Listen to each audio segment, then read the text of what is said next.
Aujourd'hui, je vais vous présenter la capsule pédagogique DIAD. L'objectif de cette capsule pédagogique est de démontrer des étapes à suivre pour décortiquer et résoudre un problème quelconque. Et vous vous posez peut-être la question, la méthode DIAD, c'est quoi? Ce sont des étapes à suivre lorsque l'on fait la résolution de problèmes. Alors, DIAD, c'est un acronyme. Le D, c'est pour les données, I pour inconnu, A pour analyse, D pour développement, le E, ou l'énoncé, c'est pour l'énoncé. Ma question ici en jaune. L'anneau extérieur d'une pièce de 2 $ canadiens, un diamètre externe de 28 mm et un diamètre interne de 16 mm. Quel est, au centième de millimètre carré près, l'aire de l'anneau externe?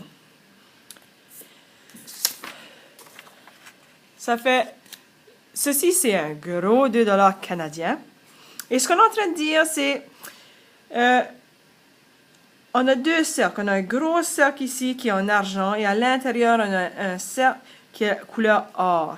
Et le diamètre du gros cercle ici est de 28 mm et le diamètre du petit cercle est de 16 mm. Alors, c'est ce qu'on est en train de dire. Et on veut savoir, c'est quoi l'aire de cette partie ici.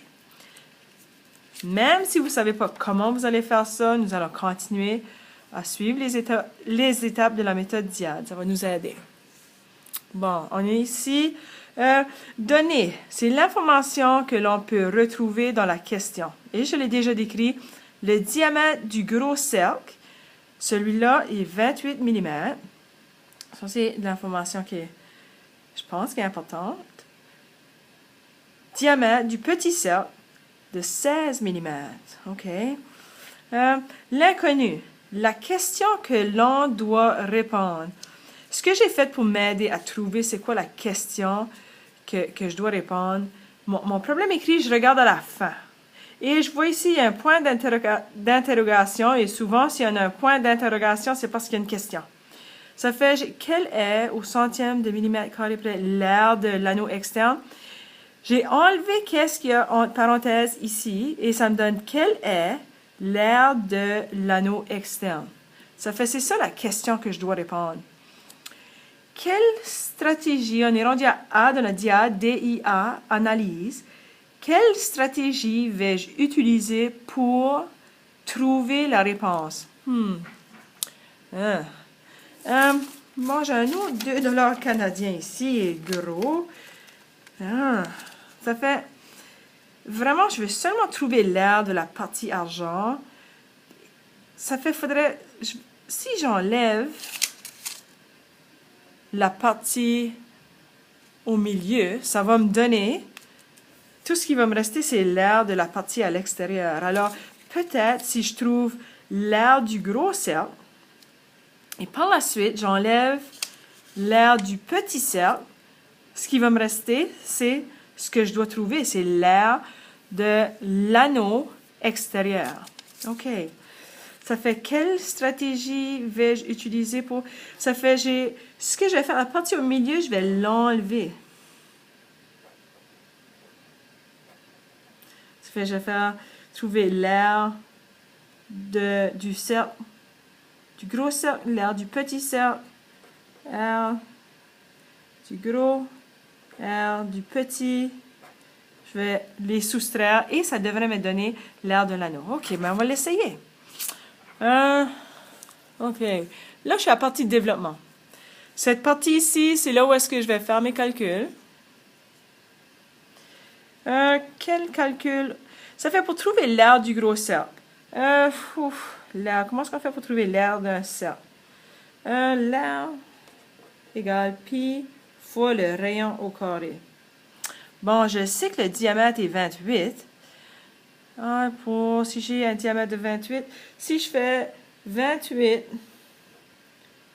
divisé par 2, ça me donne 14 mm. OK, ça fait, c'est ça le rayon. Le rayon sur 14 mm.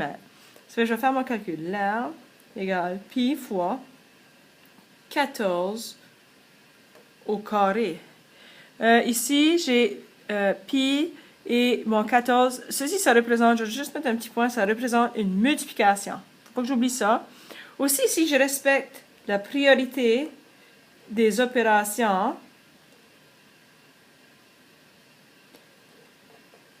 PEDMAS, P-E-D-M-A-S, si j'ai des parenthèses, je vais faire son premier, mais le E, ça représente les exposants. Alors, quand est-ce que j'ai un problème écrit, je dois résoudre ou faire le calcul des exposants avant de faire la division, la multiplication, quoi que ce soit. Alors, je vais descendre mon problème. L'air égale 3 et 14 centièmes.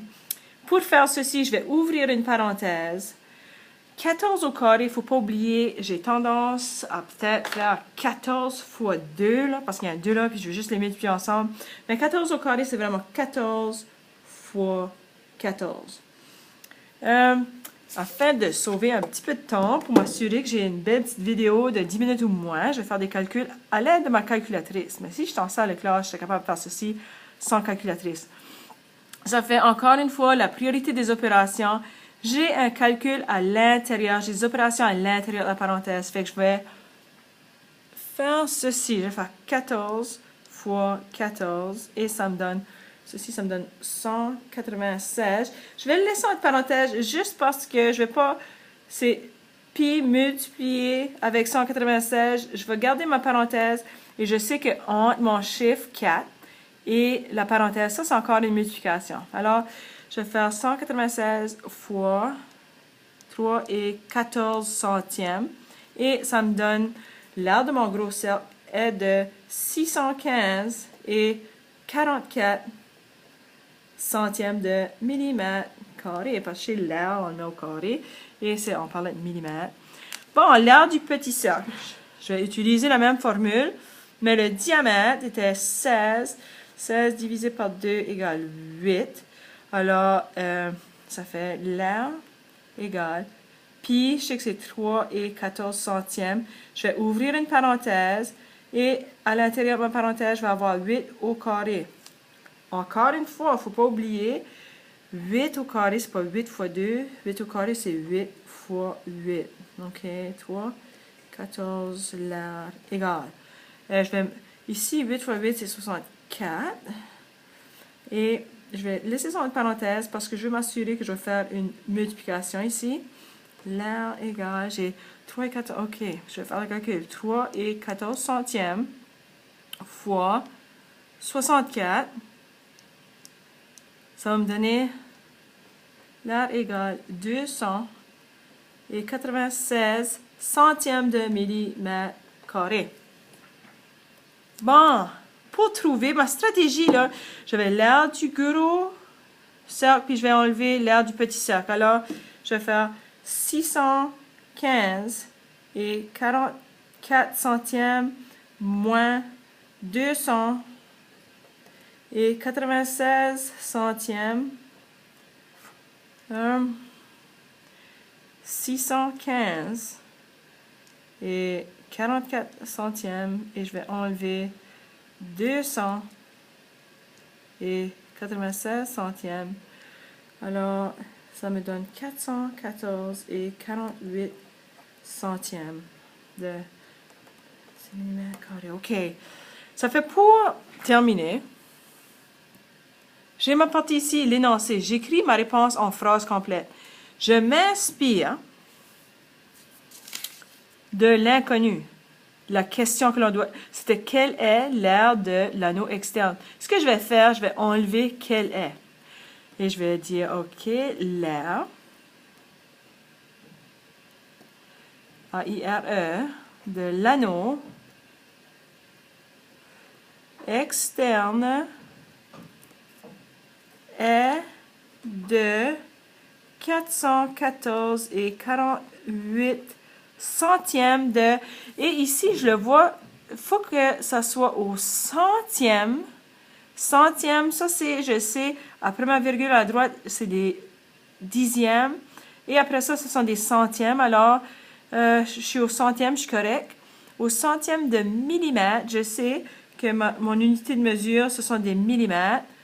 Carré, c'est parce qu'on parle de l'air. C'est pour ça qu'on doit mettre ceci au carré. Alors, j'ai tout. L'air de l'anneau externe est de 414,48 mm². Et voilà la méthode Diade.